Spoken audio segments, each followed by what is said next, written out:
But I had a mission that was my vision. And I cannot overstate the power of that. It doesn't let you quit because it drives everything you are. And people without that get stressed about all the work they do. People that have that just keep going. And they have a smile on their face most of the time because they're doing what they love to do. Okay? The very last story before we wrap this, I went into my ninth year and everything was going smooth, and I ended up playing we were playing Saskatchewan, and I was blocking someone, I stepped down and I shattered my foot. It was called a Liz Frank fracture. Shattered every single bone and ligament in my foot, whole foot blew up. I was 34 years old at the time. I was always too small, too short, and they wanted to get rid of me every year. Now was their opportunity. I'm lying on the ground going, I know what I've done, I can't walk. And this is gonna be it. This is not advice that I give, but it's just a story to tell you how much vision and not quitting can matter. I remember lying there going, this is it. And I heard the voice in my head, my mom saying, get up, right? So I'm like, okay. And our trainers come out, and I kind of lied. I just said, look, I rolled my ankle. Don't do this, okay? This is not advice. And I remember I couldn't walk, so they're carrying me off, and I'm like, I've blown up my foot. And I had my shoe spatted, so it was all held together. And I called the lineman together and said, listen, I can't walk. But this is going to be it for me. They're going to get rid of me. I'm just going to keep playing. And this is crazy. I've seen the game film. I don't know how my coaches let me do this. I had to go beside my two guards, and I'd come up to the line like this, and I'd bite my lip. And it's amazing what adrenaline can do for 5 seconds at a time. And I'd run the wide zone, scoop up the 3-tech, and dig them out and take them down, and then they'd carry me back to the huddle. This was mid-third quarter. The game went to double overtime. Okay? Unbelievable Murphy's Law, right? And I play on a shattered foot. And after the game, they undo it, and then they take my shoe off, and it's like when you take a medical glove and you blow it up, and I don't have any toes left. The whole thing went like this. And we were chartering out that night. We're spending the night in Regina, Saskatchewan, which is horrible to begin with. But you spend the night, you gotta fly on the next morning, your foot just goes bananas, right? And I remember I going, it didn't matter. I'm over, so I'm going out swinging. I don't care. And I get home, and they had to wait an extra 2 weeks to even get ready for the surgery because I destroyed it so bad by playing on it. There was so much swelling. And the doctor said, listen, you're going to be okay. I said, Doc, what does that mean? You'll be able to walk. You'll be fine.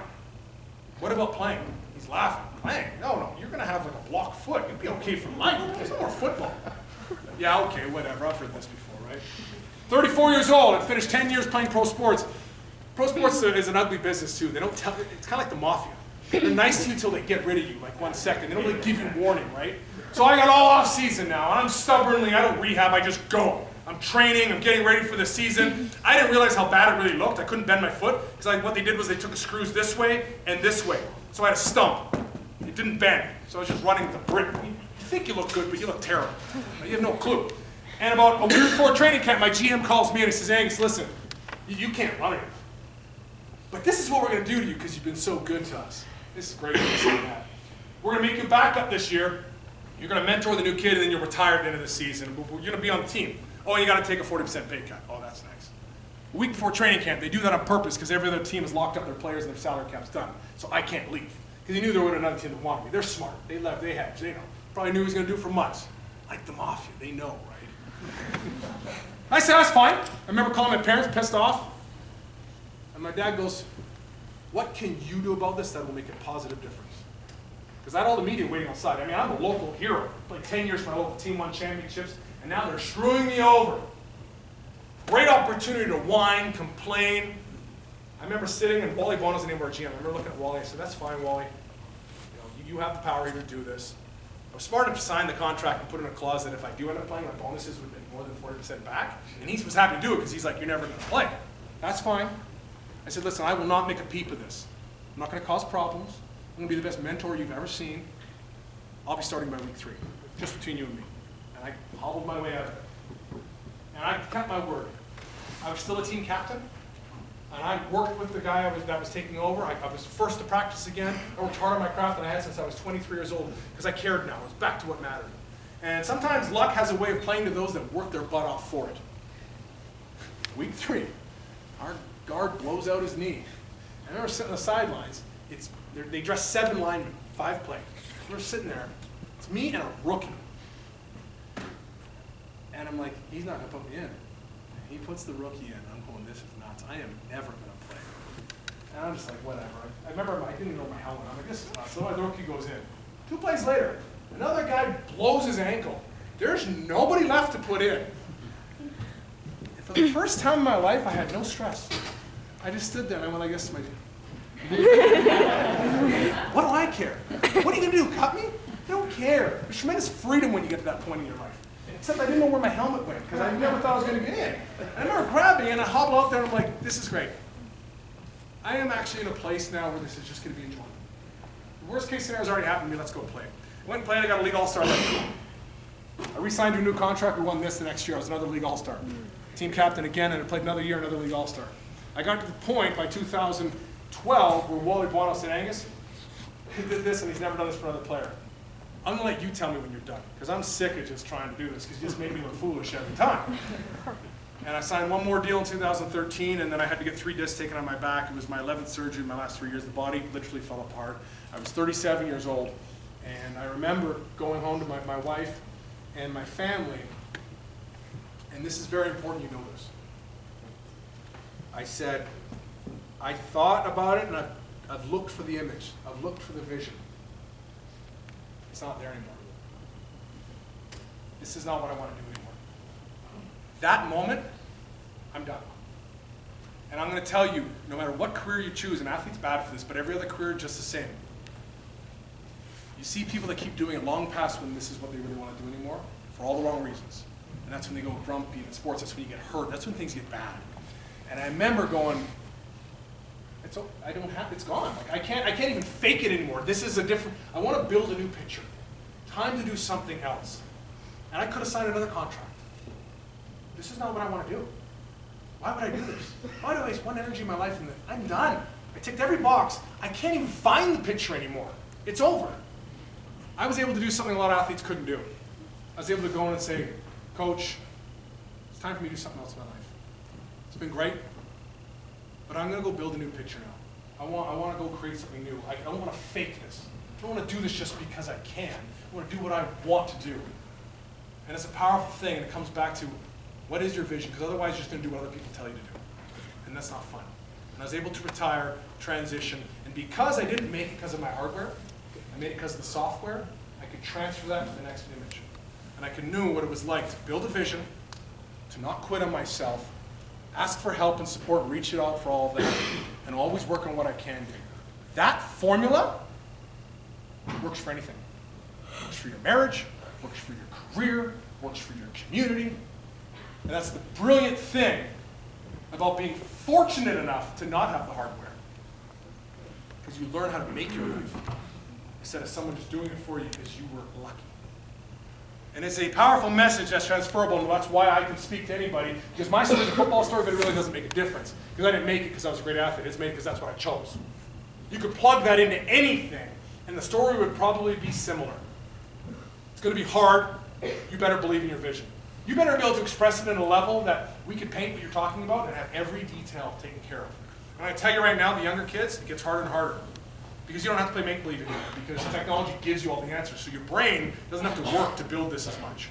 It's hard work building something you've never had to build. That's a strong muscle. When you're given all the images now, you don't have to create as much. Get back to doing that. That's where the creative juices come from, and you can really believe. And the nice thing is there's no talent on that, and there's no chains on that. There's no borders on that. You can dream of anything you want. If you believe in it enough, you'll have the energy to do all that work that won't be work because it's fulfilling your dream. And if you don't, you'll be like a lot of my friends that have great excuses.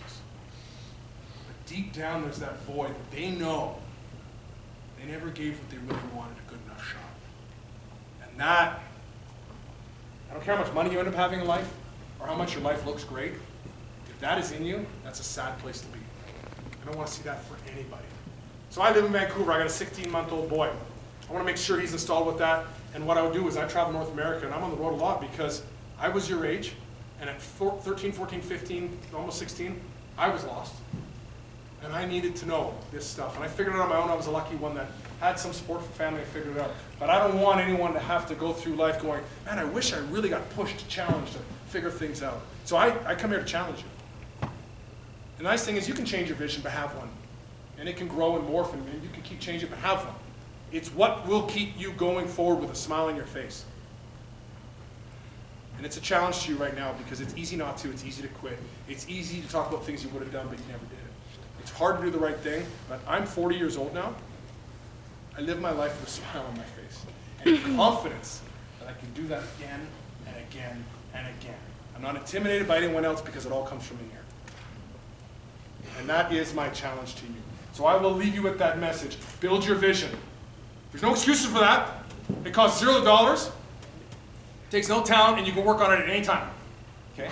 Resolve to never quit. If your vision is big enough, you won't. And the easiest way to make sure of that, tell the people you care about enough what your vision is. You'll find out who your friends and tight friends are at that point, and they will be your support group. And be okay now, asking for help. Don't be stubborn. Don't think you can do everything yourself. Don't be proud. Don't be so proud that you can't ask for help. And then when they throw all the things that it's going to take and all the reasons why you won't make it, put all of your time and energy in only what you can control, and you will do just fine. There will be very little that you can't accomplish in this life, and then you can come back to your old high school 10, 15 years, 20 years later and give the exact same message and plug your story in. People need to hear this. People need a reminder of what you can get done. We hear too much of what you can't do. It pisses me off. It really does.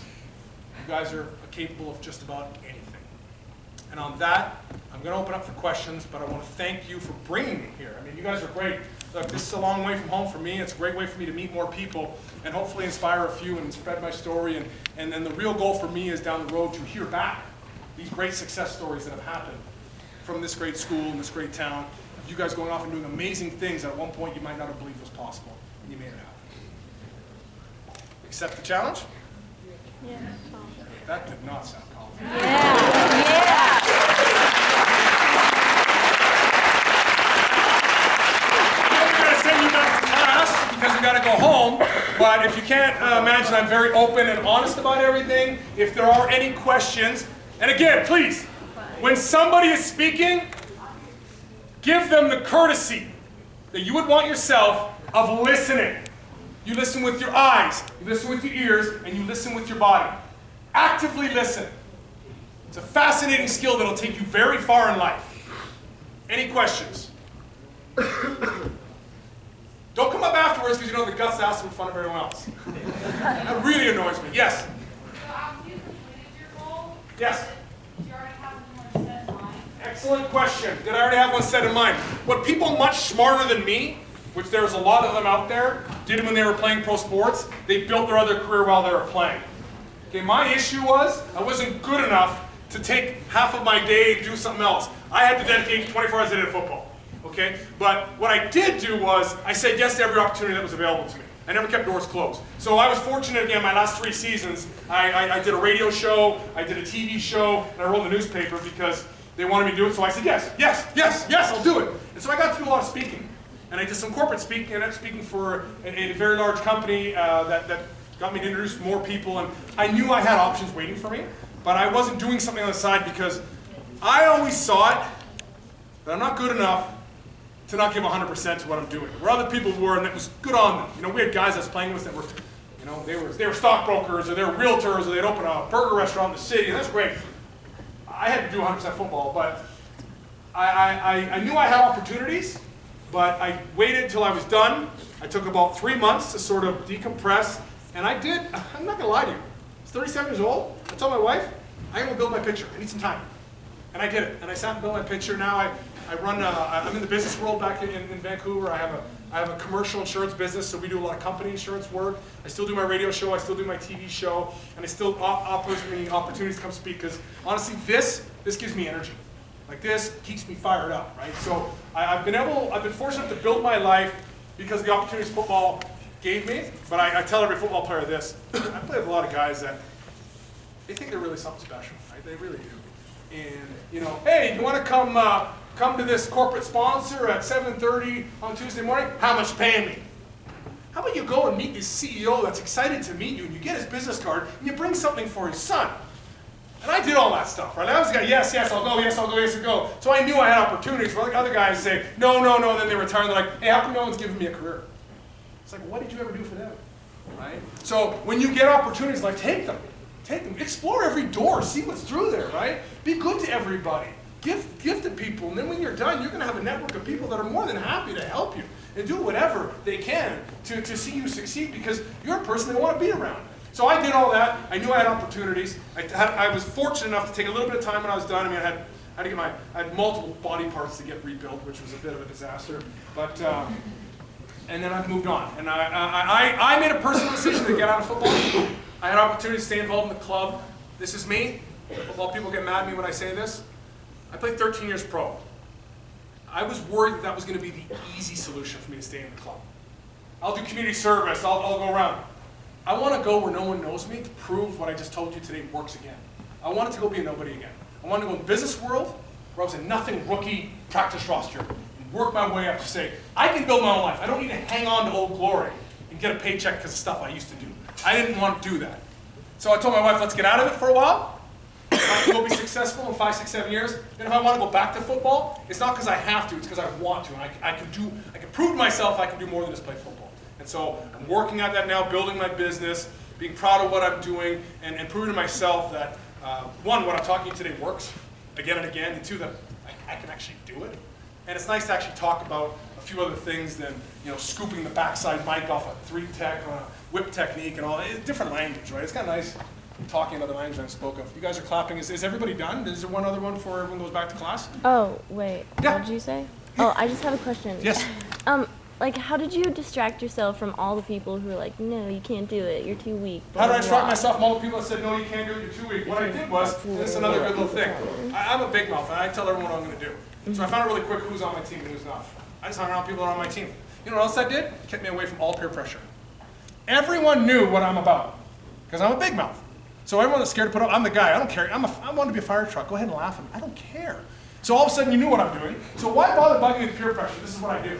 And the people that believe me that want to do it, we clump together. We had positive peer pressure. I'm around a group that we all believe in the same stuff, we support each other. So I was able to stay away from drinking and partying because this is what I'm going to do, and it's going to take this, and everybody knows it. So don't even waste my time trying to bug me about nonsense that has nothing to do with this. So, you find out quickly, who are your friends? If this person's laughing at you and telling you you're stupid for that, and that's your best friend, like that's a serious reality check, right? Like find out who's on your team and who's not. Make sure your team are people that you want around you, and then you be a good teammate to them. And it really, it guides everything. It gets you through this tough period in your life where there's all these pressures that want to pull you away from what you want to do. If you don't have a vision or mission though, you get pulled all over the place. You need a reason to say no, and you need a reason to say yes. Stand for something or you'll fall for anything. I was told that since I was a little guy. What do you stand for? What's your vision? What's your mission? If everybody knows that, they stop asking you to do stupid things. But if you don't have anything, you're just sort of at the will of whatever's getting you pulled around, and that's a scary place to be. Yeah. Excellent question. Anything else? Yes, last one. Did I ever become a fire truck? Well, let's think about this. Fire trucks. Big, blocky, and red.